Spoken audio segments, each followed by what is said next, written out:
বিসমিল্লাহির রহমানির রহিম। আসসালামু আলাইকুম। ইসলামী প্রজাতন্ত্র ইরানের বিশ্ব কার্যক্রমের বাংলা অনুষ্ঠানে আপনাদের স্বাগত জানাচ্ছি। এখন শুনবেন সূরা বাকারার 284 ও 285 নম্বর আয়াতের তেলাওয়াত ও তরজমা। আউযু বিল্লাহি মিনাশ শাইতানির রাজীম। বিসমিল্লাহির রহমানির রহিম।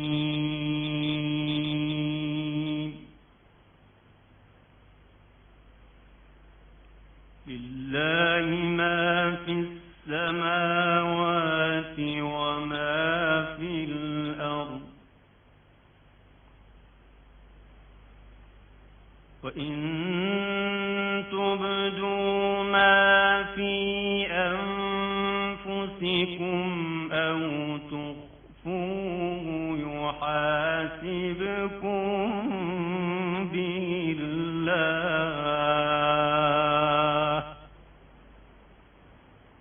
ফায়াগফিরু লিমান ইয়াশা'ু ওয়া ইউ'আযযিবু মান ইয়াশা',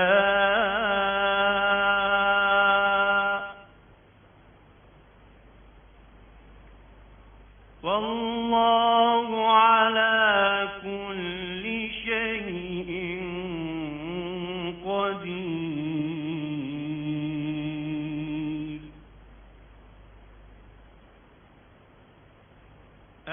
আমানার রাসূলু বিমা উনজিলা ইলাইহি মির রাব্বিহি ওয়াল মুমিনুন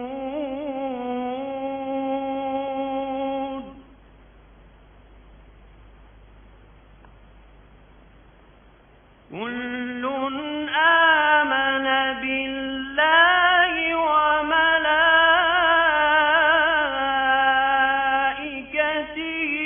ওয়া কুতুবিহি ওয়া রুসুলিহি কুল্লুন আমানা বিল্লাহি ওয়া মালাইকাতিহি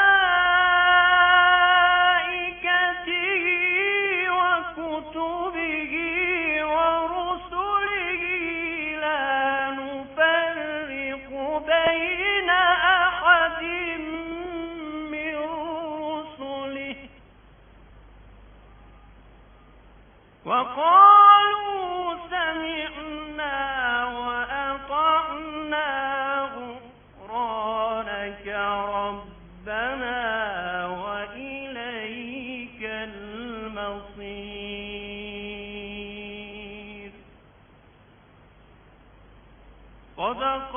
সাদাকাল্লাহুল আলিয়্যুল আযীম। বিসমিল্লাহির রহমানির রহিম। যা কিছু আকাশ মণ্ডলীতে রয়েছে আর যা কিছু পৃথিবীতে আছে সবই আল্লাহর। তোমরা তোমাদের মনের কথা প্রকাশ করো বা নাই করো, আল্লাহ তোমাদের কাছ থেকে তার হিসাব নেবেন। তারপর যাকে ইচ্ছা তিনি ক্ষমা করবেন এবং যাকে ইচ্ছা শাস্তি দেবেন। আল্লাহ সকল বিষয়ে সর্বশক্তিমান। রাসূল বিশ্বাস রাখেন সেই সব বিষয় সম্পর্কে যা তাঁর পালনকর্তার পক্ষ থেকে তাঁর কাছে অবতীর্ণ হয়েছে, এবং মুসলমানরাও বিশ্বাস রাখে আল্লাহর প্রতি, তাঁর ফেরেশতাদের প্রতি, তার গ্রন্থসমূহের প্রতি এবং তাঁর পয়গম্বরদের প্রতি। তারা বলে, আমরা তাঁর পয়গম্বরদের মধ্যে কোনো তারতম্য করি না। তারা বলে, আমরা শুনেছি এবং কবুল করেছি। আমরা তোমার ক্ষমা চাই, হে আমাদের পালনকর্তা। তোমারই দিকে প্রত্যাবর্তন করতে হবে। সাদাকাল্লাহুল আলিয়্যুল আযীম। শ্রোতাবন্ধুরা, অর্থসহ পবিত্র কোরআনের তিলাওয়াত শুনলেন।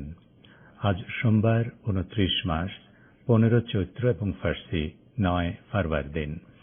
রেডিও তেহরানের শান্ত অধিবেশনের বাংলা অনুষ্ঠানে আপনাদের সবাইকে স্বাগত জানাচ্ছি। আমি নাসির মাহমুদ।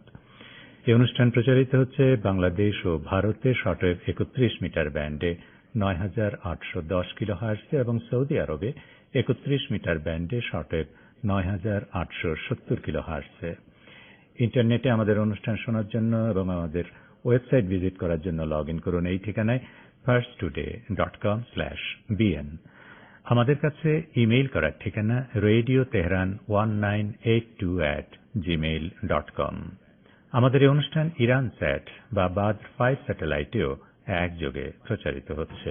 এবারে আজকের অনুষ্ঠান সূচি জানিয়ে দিচ্ছি। শুরুতেই থাকছে যথারীতি বিশ্ব সংবাদ, এরপর থাকবে সংবাদ বিশ্লেষণমূলক প্রাত্যহিক আয়োজন দৃষ্টিপাত। সুয়েজ খালের তুলনায় কম ঝুঁকিপূর্ণ ইরানের নর্থ সাউথ করিডোর রুটের প্রস্তাব সম্পর্কে একটি বিশ্লেষণ শুনবেন দৃষ্টিপাতের শুরুতেই। এদিকে বাংলাদেশে করোনার সংক্রমণ রোধে বাংলাদেশ সরকারের 18 দফা নির্দেশনা ও চিকিৎসকের প্রতিক্রিয়া নিয়ে প্রতিবেদন করেছেন আমাদের ঢাকার প্রতিনিধি। থাকবে দৃষ্টিপাতের দ্বিতীয় পর্যায়ে। দৃষ্টিপাতের পর থাকবে আপনাদের চিঠিপত্রের আসর প্রিয়জন, আর প্রান্তিক আয়োজনে থাকবে প্রাত্যহিক পরিবেশনা, কথাবার্তা, সবশেষে সংক্ষিপ্ত সংবাদ।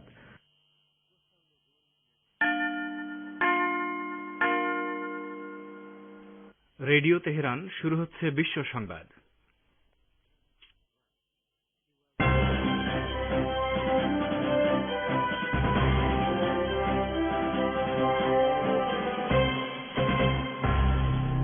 প্রথমেই সংবাদ শিরোনাম।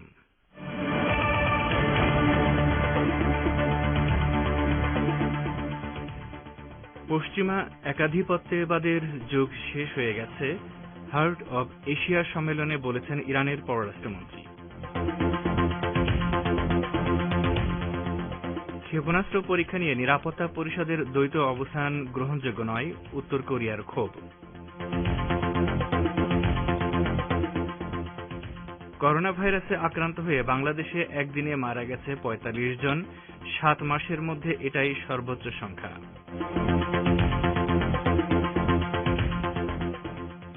এবং ভারত নিয়ন্ত্রিত জম্মু কাশ্মীরে গেরিলা হামলা, পৌর কাউন্সিলর ও পুলিশের উচ্চ পর্যায়ের কর্মকর্তা নিহত।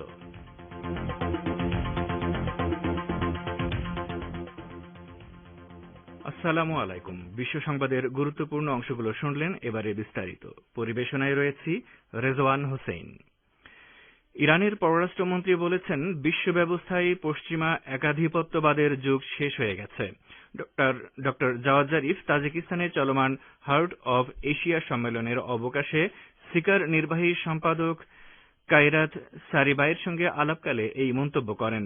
ডক্টর জারিফ ওই মন্তব্যের পাশাপাশি আন্তর্জাতিক ব্যবস্থার বর্তমান সমীকরণে এশীয় অঞ্চলের দেশগুলোর গুরুত্বের উপরও জোর দেন।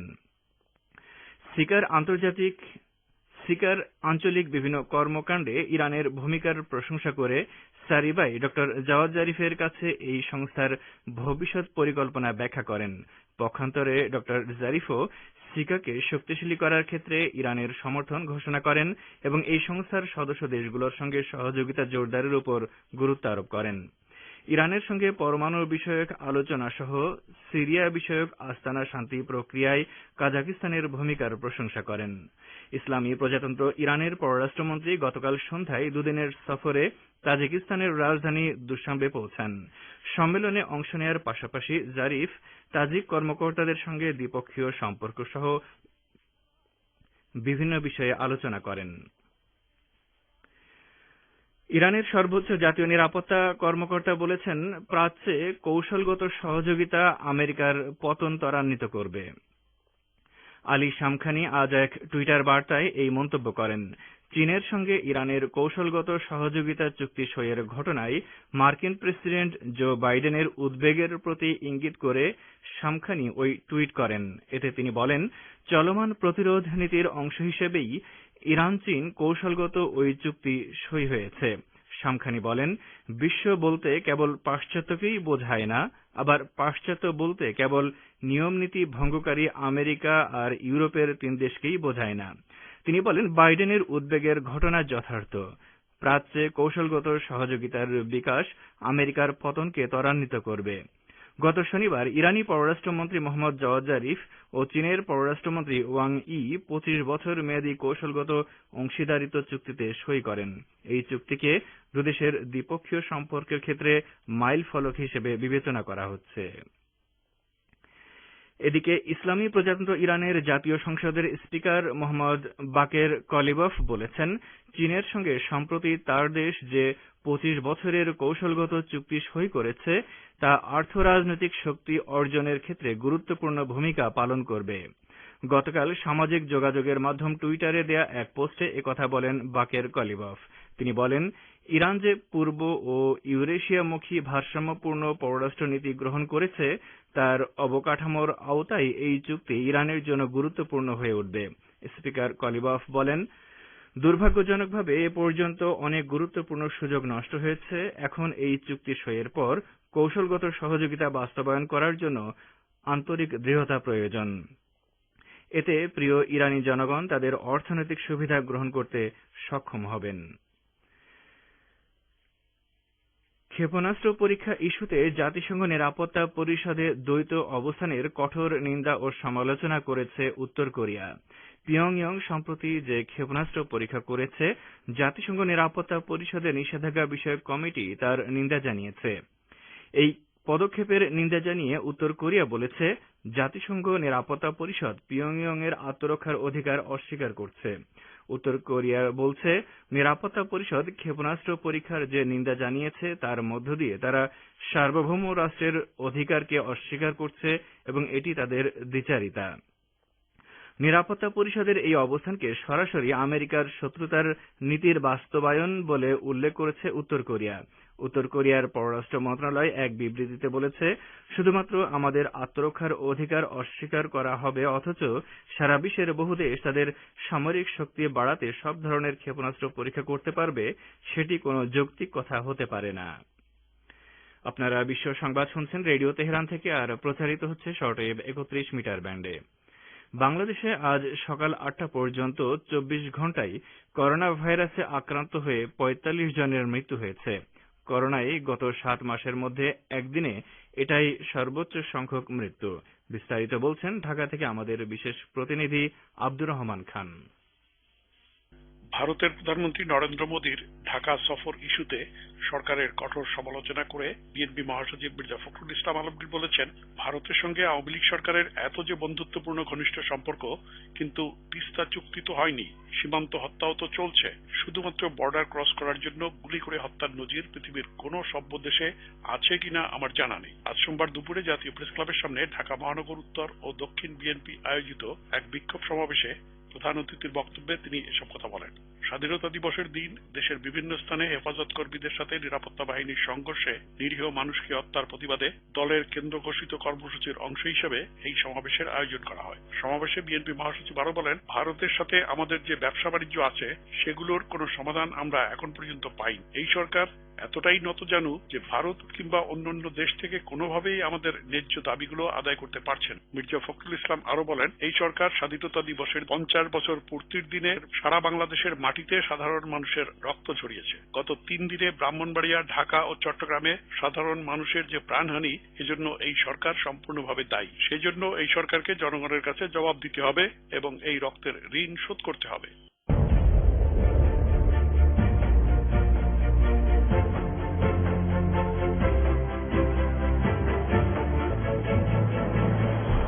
রেডিও তেহরান, খবরের সঙ্গে 24 ঘণ্টা।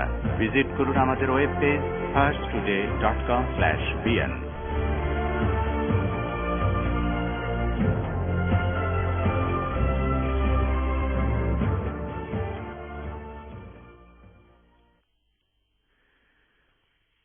ফিরে আসি বিশ্ব সংবাদে।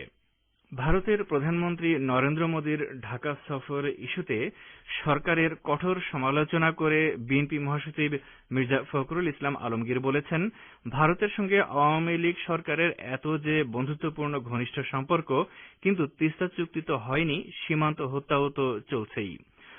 শুধুমাত্র বর্ডার ক্রস করার জন্য গুলি করে হত্যার নজির পৃথিবীর কোন সভ্য দেশে আছে কিনা আমার জানা নেই। আজ দুপুরে জাতীয় প্রেস ক্লাবের সামনে ঢাকা মহানগর উত্তর ও দক্ষিণ বিএনপি আয়োজিত বিক্ষোভ সমাবেশে প্রধান অতিথির বক্তব্যে তিনি এসব কথা বলেন। স্বাধীনতা দিবসের দিনে দেশের বিভিন্ন স্থানে হেফাজত কর্মীদের সঙ্গে নিরাপত্তা বাহিনীর সংঘর্ষে নিরীহ মানুষকে হত্যার প্রতিবাদে দলের কেন্দ্র ঘোষিত কর্মসূচির অংশ হিসেবে এই সমাবেশ আয়োজন করা হয়।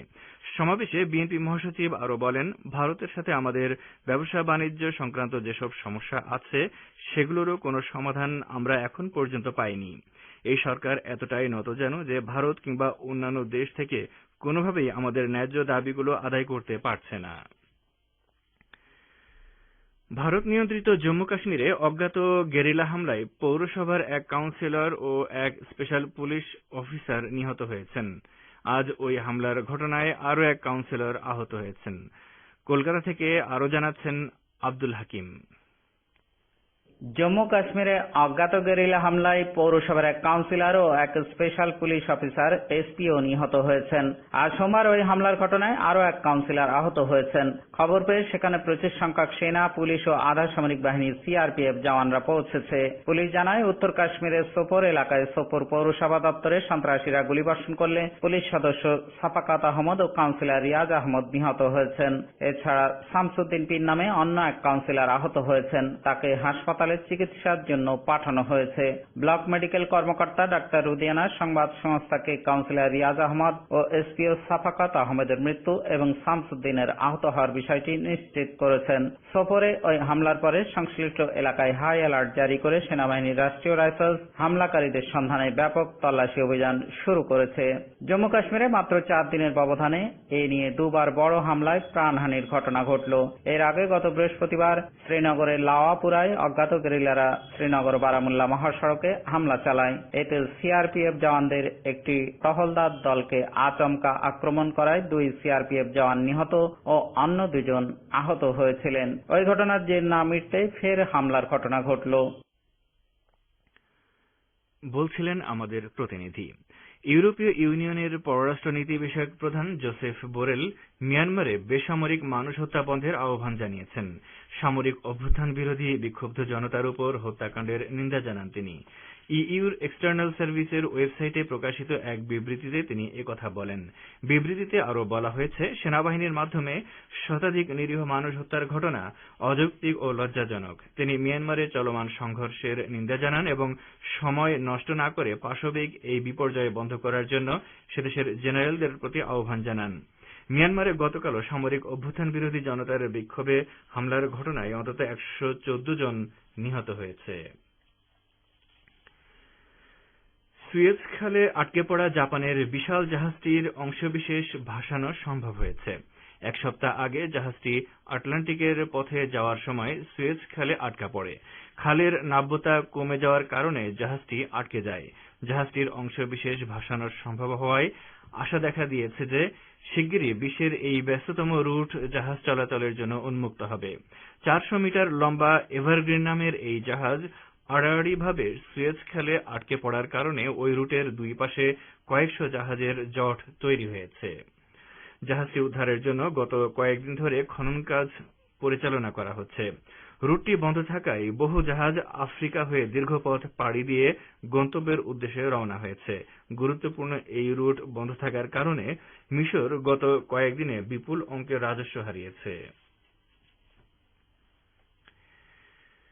বাহরাইনের সরকার বিরোধী আন্দোলন করার অপরাধে যে সমস্ত নারী কিশোরীকে আটক করা হয়েছে তাদের উপর ধর্ষণের মতো জঘন্য বর্বরতা চালানো হচ্ছে। এসব নারীকে নিয়ে জিজ্ঞাসাবাদের জন্য ধর্ষণকে হাতিয়ার হিসেবে ব্যবহার করছে বাহরাইনের নিরাপত্তা বাহিনী। বাহরাইনের অভ্যন্তরীণ ও আন্তর্জাতিক বিভিন্ন মানবাধিকার সংগঠনের রিপোর্ট থেকে এই তথ্য জানা গেছে। বাহরাইন সরকারের বৈষম্য এবং শোষণ নিপীড়নের বিরুদ্ধে 2011 সালের ফেব্রুয়ারি মাসে প্রচণ্ড আন্দোলন শুরু হয়। তবে গত 1 দশক ধরে কঠোর দমন-পীড়নের মাধ্যমেও বন্ধ করা যায়নি সেই আন্দোলন। আন্দোলনে যোগ দেওয়ার জন্য যেমন রাজনীতিবিদদের আটক করা হয়েছে, তেমনি আটক করা হয়েছে সংবাদকর্মী থেকে মানবাধিকার কর্মী সবাইকে। আটক ব্যক্তিদের মধ্যে নারী ও শিশু কিশোর থেকে শুরু করে বৃদ্ধরা রয়েছেন। দেশটিতে বিরোধীদের আন্দোলন দমনের নামে ভয়াবহভাবে মানবাধিকার লঙ্ঘনের ঘটনা ঘটলেও পশ্চিমা দেশগুলো একেবারেই চুপ রয়েছে। শুধু তাই নয়, তাদের দেয়া নানা সামরিক সরঞ্জাম ব্যবহার করা হচ্ছে বাহরাইনের জনগণের বিরুদ্ধে। দারিদ্র্যপীড়িত ইয়েমেনের উপর সৌদি নেতৃত্বাধীন কথিত আরব জোটের সামরিক আগ্রাসনের গত প্রত্যক্ষ ও পরোক্ষভাবে গত 6 বছরে কৃষিখাতে অন্তত 11,100 কোটি ডলারের ক্ষতি হয়েছে। ইয়েমেনের হুথি আনসারুল্লাহ আন্দোলনের নেতৃত্বাধীন ন্যাশনাল সালভেশন সরকারের কৃষি ও সেচ মন্ত্রণালয় এই তথ্য জানিয়েছে। গতকাল এক সংবাদ সম্মেলনে মন্ত্রণালয় থেকে এই তথ্য জানানো হয়। এতে বলা হয়েছে, কৃষির সঙ্গে যুক্ত সরকারের 172টি ভবন ধ্বংস করা হয়েছে। আর এরই সাথে শেষ করছি রেডিও তেহরান থেকে আপাতত বিশ্ব সংবাদ।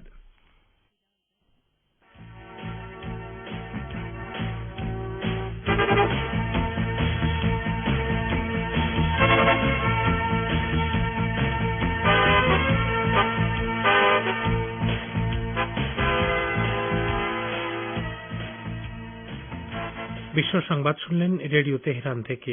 অনুষ্ঠানের এ পর্যায়ে আপনাদের সঙ্গে যোগ দিচ্ছি আমি আশরাফুর রহমান। এই অনুষ্ঠান প্রচারিত হচ্ছে বাংলাদেশ ও ভারতে শর্টওয়েভ 31 মিটার ব্যান্ডে 9,810 কিলোহার্টজে এবং সৌদি আরবে 31 মিটার ব্যান্ডে 9,870 কিলোহার্টজে। শ্রোতা বন্ধুরা, এবারে আমন্ত্রণ জানাচ্ছি সংবাদ ভাষ্যের অনুষ্ঠান দৃষ্টিপাতে। রাশিয়ায় নিযুক্ত ইরানের রাষ্ট্রদূত কাজেম জালালি সুয়েজ খালে সৃষ্ট বিপর্যয় সম্পর্কে বলেছেন, কম ঝুঁকিপূর্ণ এবং কম সময়ে পণ্য পরিবহনের জন্য বিকল্প পথ দেখা উচিত এবং এক্ষেত্রে ইরানের নর্থ সাউথ করিডোর শ্রেষ্ঠ পথ হতে পারে। এ সম্পর্কে আমাদের ভাষ্যকারের একটি পর্যালোচনা পরিবেশন করছেন রেজওয়ান হোসেন। এশিয়া থেকে ইউরোপে পণ্য পরিবহনের জন্য সুয়েজ খালের তুলনায় প্রস্তাবিত ইরানের নর্থ সাউথ করিডোর বা এনএসটিসি রুটের ঝুঁকি অনেক কম এবং অনেক বেশি লাভজনক। এনএসটিসি ভারত থেকে ইউরোপে পণ্য পরিবহনের সময় 20 দিন এবং খরচ শতকরা অন্তত 30% কমাতে পারবে। সুয়েজ খালে একটি বিশাল জাহাজ আড়াআড়িভাবে আটকে পড়ার কারণে গত কয়েকদিন ধরে সেখানে অসংখ্য জাহাজের জট বেঁধেছে এবং এর ফলে প্রতিদিন শত শত কোটি ডলারের ক্ষতি হচ্ছে। ফলে সমুদ্র বাণিজ্যের নিরাপত্তা ও বিকল্প পথ নিয়ে ফের বিতর্ক শুরু হয়েছে। রাশিয়ায় নিযুক্ত ইরানের রাষ্ট্রদূত কাজেম জালালি সুয়েজ খালে সৃষ্ট এ বিপর্যয় সম্পর্কে বলেন, কম ঝুঁকিপূর্ণ ও কম সময়ে পণ্য পরিবহনের জন্য বিকল্প পথ দেখা উচিত এবং এক্ষেত্রে ইরানের নর্থ সাউথ করিডোর বা এনএসটিসি শ্রেষ্ঠ ও বিকল্প রুট হতে পারে। গত 23 মার্চ থেকে জাপানি মালিকানার বিশাল মালবাহী জাহাজ এভারগ্রিন সুয়েজ খালে আড়াআড়িভাবে আটকে পড়ায় মালবাহী জাহাজ চলাচলে তৈরি হয়েছে বিশাল সমস্যা। লোহিত সাগরে 320টির বেশি জাহাজের বিশাল জট তৈরি হয়েছে। সুয়েজ খাল ভূমধ্যসাগর ও লোহিত সাগরকে সংযুক্ত করায় এশিয়া ও ইউরোপের দূরত্ব অনেকটাই কমে গেছে। সমুদ্রপথে বিশ্বের 12% বাণিজ্যিক জাহাজ এই পথ দিয়েই চলাচল করে। স্বল্প সময় ও নিরাপদ রুটের কারণে বাণিজ্যিক জাহাজ চলাচলের জন্য এই অঞ্চলটি বিশ্বের অন্যতম গুরুত্বপূর্ণ রুটে পরিণত হয়েছে। বিশেষজ্ঞরা বলছেন, বাণিজ্য পণ্য পরিবহনের জন্য স্বল্প সময়, সহজ উপায় এবং নিরাপত্তা এই তিনটি বিষয় খুবই গুরুত্বপূর্ণ। এক্ষেত্রে ইরানের দক্ষিণাঞ্চলীয় চবাহার ও ম্যাকরন সমুদ্র বন্দর অন্যতম গুরুত্বপূর্ণ রুট হতে পারে, কারণ এই রুটে কম খরচে ও কম সময়ে পণ্য পরিবহন করার বিরাট সুযোগ রয়েছে। ইরানের এই নর্থ সাউথ করিডোরের দৈর্ঘ্য 7,200 কিলোমিটার। সুয়েজ খালের রুটের চেয়ে ইরানের এই রুট ব্যবহারের অন্যতম একটি সুবিধা হচ্ছে অর্ধেক সময় বেঁচে যাবে। আরেকটি গুরুত্বপূর্ণ বিষয় হচ্ছে চীনের উদ্যোগে ঐতিহাসিক সিল্ক রোড চালু করার যে উদ্যোগ নেওয়া হয়েছে তাতে খুব সহজে এশিয়ার বিভিন্ন দেশের পণ্য পশ্চিম এশিয়া ও উত্তর পূর্ব ইউরোপে সরবরাহ করার সুযোগ রয়েছে। তাই ইরানের উত্তর দক্ষিণ করিডোরের গুরুত্ব আরও বেড়ে যাবে।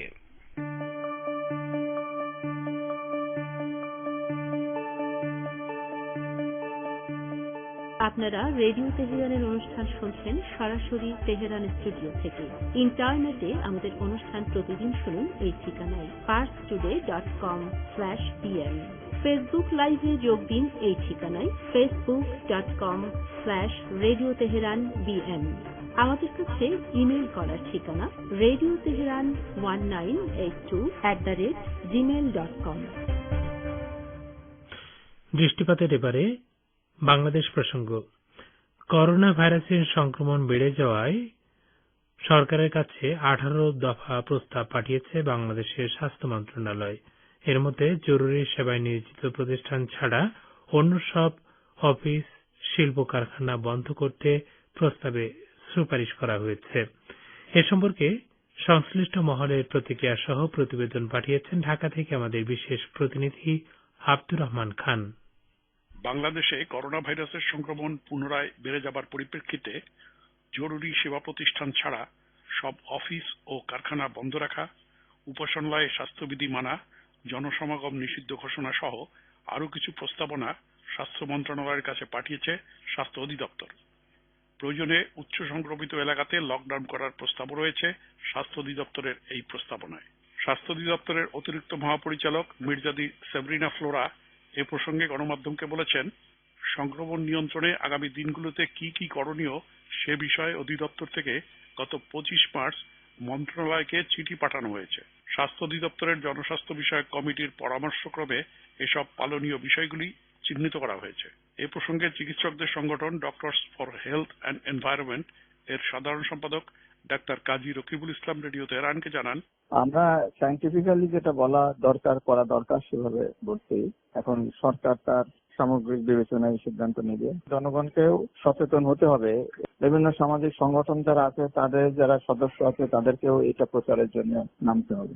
আমরা বলছি টেস্টটা আরো বেশি করে করা, অ্যান্টিবডি টেস্ট সহ, যাতে দ্রুত বোঝা যায় যে কোথায় কোথায় বেশি হচ্ছে, কি পর্যায়ে আছে, এবং যেসব এলাকা বেশি হটস্পট যেগুলোর থেকে বেশি হচ্ছে, যেমন আজকে বলছে বরিশাল বিভাগে সবচেয়ে বেশি এবং বরিশালের 7টা জেলা, এবং বেশি জায়গাগুলোতে আইসোলেট করে ফেলা, যদি পারা যায় লকডাউন করে ফেলা। কোনো জায়গা সারা দেশ তো করতে পারবে না, কিন্তু যে জায়গা করা যায়, খুব বেশি যে জায়গাগুলো আছে, ভ্যাকসিনটা যত দ্রুত পারা যায় সেকেন্ড ডোজ দেওয়া, এবং ফার্স্ট ডোজ মাঝে কমে গেছে, আর যেভাবে শুরু করেছিল সেভাবে রেটটা আগায় নাই, সেটাকে ত্বরান্বিত করা, এবং সমস্ত অফিস আদালতেই পাড়া মহল্লা সবখানেই এটাকে হেলাফেলা না করে এই যে মাস্ক পরা, হাত পরিচ্ছন্নতা রাখা, সাবান দিয়ে ধোয়া বা স্যানিটাইজার ব্যবহার করা, এবং যতটা পারা যায় সামাজিক দূরত্ব বা শারীরিক দূরত্ব যেটাই বলি সেটা রক্ষা করা। বিভিন্ন অনুষ্ঠান শুরু হয়েছে, এইসব অনুষ্ঠানগুলো আপাতত আমাদের মনে হয় যে আমরা মনে করি অনুষ্ঠানগুলো এখন বন্ধ করে ফেলা, বড় ধরনের কোনো গ্যাদারিং করা যাবে না। স্বাস্থ্য বিভাগের একটি সূত্র জানায়, স্বাস্থ্যবিধি উপেক্ষার পাশাপাশি করোনার লক্ষণ দেখা দিলেও এখন অনেকেই আর পরীক্ষা করান না। এই অবস্থায় তারা বাইরে যাচ্ছেন, স্বাভাবিকভাবে সবার সাথে মিশছেন, এমনকি আইসোলেশনে থাকছেন না। এটা আরো ভয়াবহ প্রবণতা। এ বিষয়ে সবার সচেতন হওয়া প্রয়োজন, তা না হলে সংক্রমণ পরিস্থিতি আরো ভয়াবহ রূপ নিতে পারে। সংবাদ ভাষ্যের অনুষ্ঠান দৃষ্টিপাত শুনলেন। শ্রোতা বন্ধুরা, এবারে রয়েছে আপনাদেরই চিঠিপত্রের আসর।